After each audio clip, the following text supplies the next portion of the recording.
Hey everybody, I'm Nathan, and I'm part of Studio Ghibletz. Jibbly jabbly. And that's Ghibletz with a soft G, as in giraffe. Today, Reallusion has entrusted me with the task of discussing Cartoon Animator 5.1's latest features, and to create a tutorial video, so you might take advantage of them in your next production. We'll discuss 3 key features, the first of which is the Vector Character Launcher, which enables you to launch your vector characters to Adobe Illustrator to make small changes. Next, we'll talk about the new prop production pipeline that takes advantage of both Photoshop and Adobe Illustrator. And then last, we'll take a look at how you can use GIF and APing files in your next cartoon.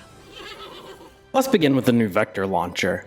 So if you look here, I've got 2 characters. One is a traditional character, just a G3 character, and the other, this little alien, is a vector character. And you can see if I make him bigger, he doesn't lose any quality, whereas the traditional character, if you sort of blow this kind of character up, you make them bigger, they start to go fuzzy.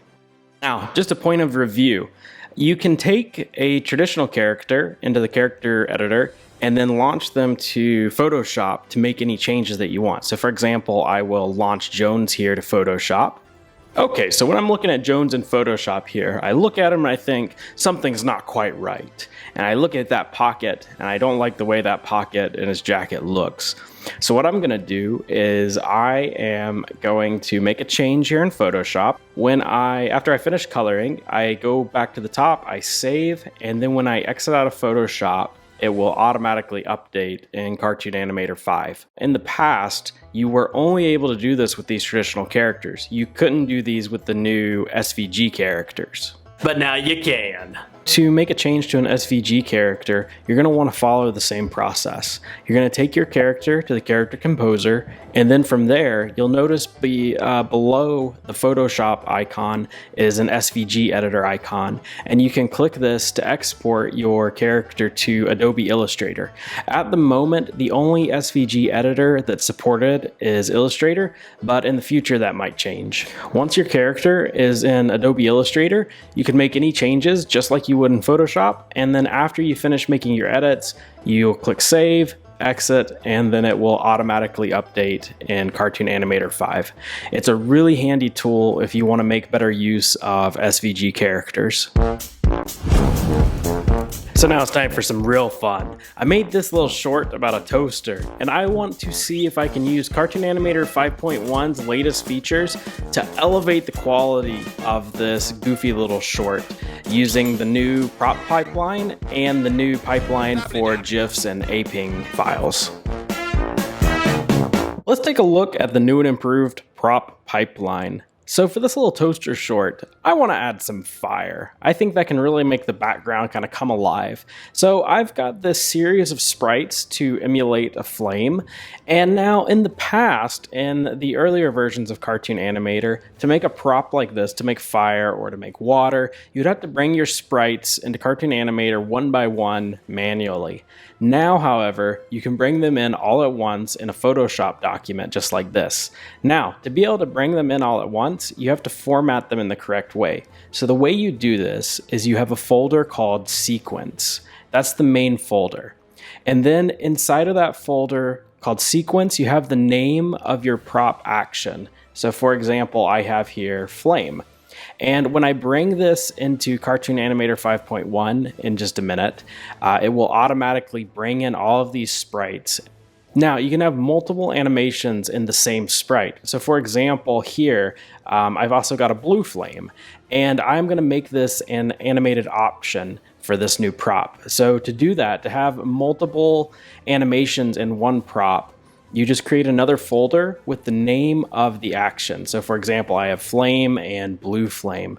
Now, the last step is to bring this Photoshop document into Cartoon Animator 5.1. You can just click and drag this document in, and it will automatically generate your prop. And once it automatically generates its prop, you can right-click the prop, and then you will see the prop options, and you can choose the animation sequence that you want. So you'll see here that it has 2 animation sequences, one for just the regular flame, and then one for the blue flame. So just the key thing to remember here, the most important thing is that you have to format it the correct way in Photoshop. You have to format it with the folder called sequence, and then you have to put your next folder for the name of the action inside that first folder. Last, you can access the sprites in any given prop by clicking on the prop and then going to the sprite menu, and then here you can manually adjust your sprites or readjust the order. You can also make individual edits to your sprites in the character editor. You can export them to either Photoshop or Adobe Illustrator, depending on if it is an SVG prop or a pixel prop. And then once you have it in Adobe Illustrator, you can make your changes just like in Photoshop. Click Save, and then it will automatically update in Cartoon Animator 5. But wait, there's more. So I wasn't quite happy with how the toast falls over in this scene here. It's just got a 3-frame sequence. So I wanted to improve that, and I thought this would be a good place to test the SVG prop pipeline. So if you look here, I've got toast. I have 3 keyframes of the toast falling over. And just like with Photoshop, the key here is the formatting in the Adobe Illustrator document. So let's look at how this is formatted. So first, the first layer here is named bread. This is the name of your prop. And then the next layer needs to be called sequence. Now, with Illustrator, there is a slight difference between this and Photoshop. You need to include a colon after sequence. Without this colon, it won't work. It won't generate your prop. And then after sequence, you have the name of your action. So for example, I have it named as bread falling over. And then one more layer down, you put your keyframes. And I have 5, 4, 3, 2, 1 here. And after you have everything formatted, you need to save as an SVG. Don't save it as an Adobe Illustrator file because this will not generate your prop. Save it as an SVG file, and then you can bring that directly into Cartoon Animator 5. However, don't forget, you need to use a colon after sequence. To help you remember this, I wrote a limerick, which will now be read by Cody. If a prop you wish to make, a colon you shouldn't forsake. Remember this tale, and you shall not fail because of a foolish mistake. Now, to help you remember not to use the colon when you're in Photoshop, I wrote a haiku, which will now be read by Phil. I'm just kidding, I didn't write any more poetry. Okay, one more thing to note here is that the order that the sprites will play is different in Photoshop and Adobe Illustrator. So in Photoshop, it will play from the top down. So for example, you see here this flame, it's 1, 2, 3, 4, 5, it goes down. Whereas over here, the prop that I made in Adobe Illustrator is going to play from the bottom up. You see it goes from 1, 2, 3, 4, 5 with 1 being down at the bottom and 5, the final sprite, being at the top.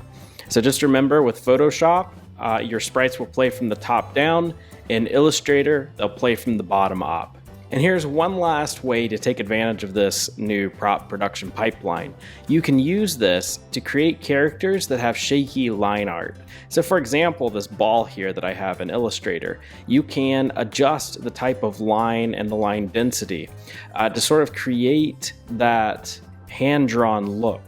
So for example, this ball, I changed the line art, and then I'm going to save each of these. And when I bring this into Cartoon Animator 5.1, you'll see I can get sort of this shaky, hand-drawn cartoon look. And if this looks familiar, that's because it is. This is a technique that Studio Ghibletz pioneered with our short Mouse Bros. So last, let's take a look at the new GIF and APing compatibility features in Cartoon Animator 5.1. So if you look here, you can add GIFs to your animations. And this is the easiest of the 3 things we will cover today. All you need to do is drag your GIF or APing file into Cartoon Animator 5.1, and then you will get this pop-up menu. Here you choose whether you want the GIF or APing to play continuously, or you can set the number of times it will play. After you choose the number of times you want it to play, or just leave it on a loop, it will then be generated as a prop.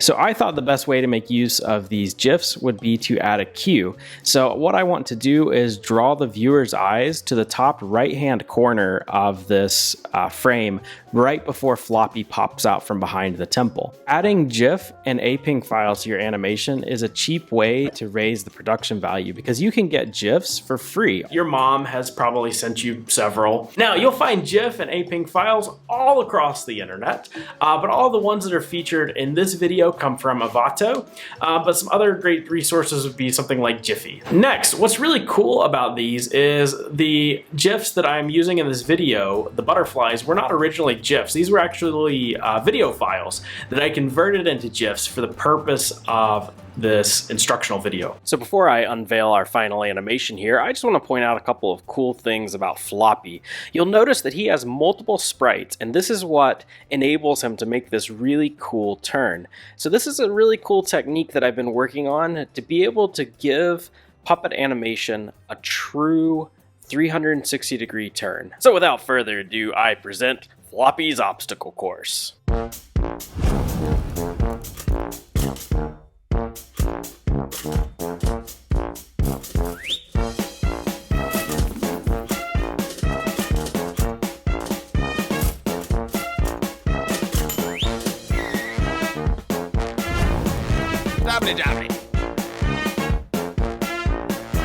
Thanks so much for watching. I hope that this tutorial is valuable for you and that you are able to use these new features in Cartoon Animator 5.1 to make excellent cartoons. Thanks so much for watching. If you enjoyed this video, be sure to like, comment, and subscribe. I'll be hanging out in the comments at Studio Ghibletz to answer any questions that you might have. Thanks again for watching, and I'll see you next time. Bye-bye.